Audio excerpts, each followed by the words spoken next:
Do you want to know how you can log into your MF Mutual Funds account? If yes, then this video is for you.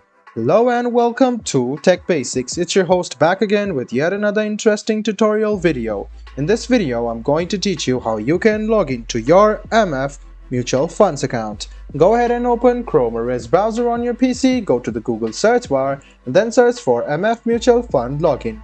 Click on the first link which appears on your screen. It will take you to the official login portal of MFU, which is MF Utilities. MF Utilities is open. Now you can see the profile. Go ahead and click on it and then click login.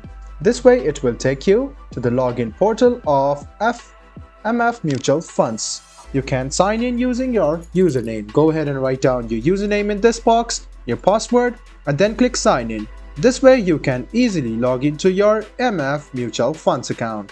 Let me show it to you once again. Go ahead and go to Google, search for MF Mutual Funds Login, click on the first link and then click on your profile. Now click login and write down your username, your password, click sign in, and then you can log into your MF Mutual Funds account.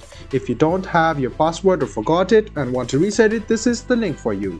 I hope this video about how you can log into your MF Mutual Funds account was helpful for you. If you still have any kind of confusion, please do mention us on the comment section down below. Like the video, subscribe to the channel, and do hit the bell button for more. Hope to see you in the next video as well. Until then, goodbye, take care, and make sure you enjoy.